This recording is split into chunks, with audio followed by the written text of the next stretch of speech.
শাহেক যা বলবে ফলো করবেন।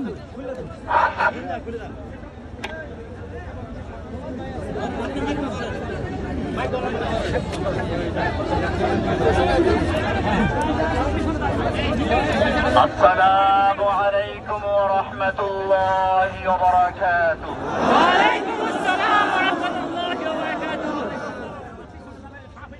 দীর্ঘ 11 বছর 16 দিন পরে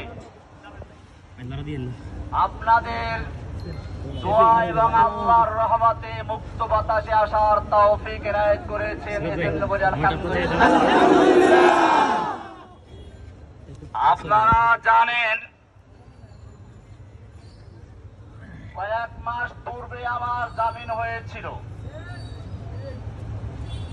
এখন আমি ভাবছি আল্লাহ সুবহানাহু ওয়া তাআলার রহমত এবং তার যে ইচ্ছা, তিনি যে বান্দাদেরকে ভালোবাসেন, ওই সময় যদি আমি মুক্ত হতাম, সমালোচকরা বলতো সরকার তাকে ছেড়ে দিয়েছে আপোস করার জন্য। বিভিন্ন রকমের সমালোচকরা সমালোচনা করত। আল্লাহ সুবহানাহু ওয়া তাআলা চাইলেন তোমাকে এই সমালোচনার বোঝা নিয়ে বের হওয়া দরকার নেই, ইজ্জতের সঙ্গে বের হও। আল্লাহ সুবহানাহু ওয়া তাআলা সেজন্য ওই জালেম শাহীকে দেশ থেকে বের করে দিয়ে আমাদেরকে আল্লাহ রাব্বুল আলামিন ইজ্জতের সঙ্গে বের করেছেন। ভাইরা আমার, আপনারা জানেন ফিরআউন তার জাতিকে বিভিন্ন দলে বিভক্ত করেছিল। কুরআনুল কারীমের সূরা কসস এর প্রথম থেকে 7 আয়াত পর্যন্ত সে বিষয়গুলো রয়েছে। আল্লাহ সুবহানাহু ওয়া তাআলা বলেন 3-4 বছর পরে ইন্না ফিরআউনা আলা ফিল আরদ, ফিরআউন মিশর ভূখণ্ডে সর্বে সর্বা এবং ধরাকে সরা জ্ঞান করে সবার উপরে সে স্থান করে নিয়েছিল। তার চেয়ে বড় আর কেউ নেই। ফেরাউনের সঙ্গে আমাদের দেশের ফেরাউন মিল রয়েছে।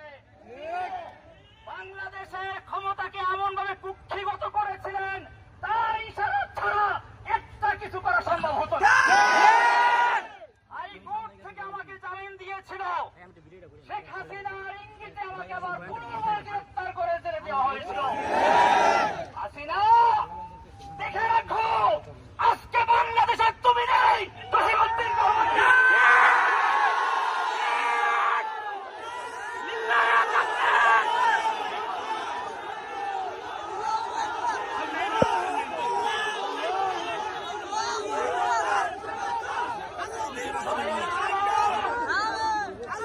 শুধু এখানেই শেষ নয়, আল্লাহ রাব্বুল আলামিন বলেন ফিরআউন তার জাতিকে বিভিন্ন দলে বিভক্ত করেছিল।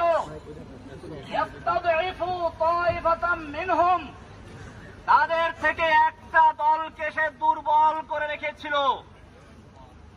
ফিরআউন তার দল, তার দেশের মানুষকে বিভিন্ন দলে বিভক্ত করেছিল। বাংলাদেশের ফিরআউনিও এদেশের মানুষকে স্বাধীনতার পক্ষে বিপক্ষে, স্বাধীনতার চেতনার পক্ষে বিপক্ষে, মুক্তিযুদ্ধের পক্ষে বিপক্ষে, রাজাকার ইত্যাদি বলে এই দেশের জনগণকে বিভক্ত করে রাজত্ব করার চেষ্টা করেছিল। আল্লাহ রাব্বুল আলামিন তার সমস্ত চক্রান্তকে মাকড়সার জালের মতো ছিন্ন করে দিয়ে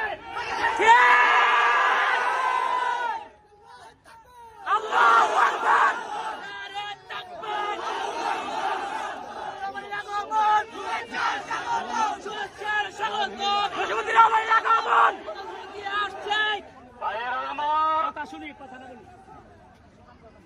ইনশাআল্লাহ আপনাদের সঙ্গে কথা হবে, অনেক কথা হবে।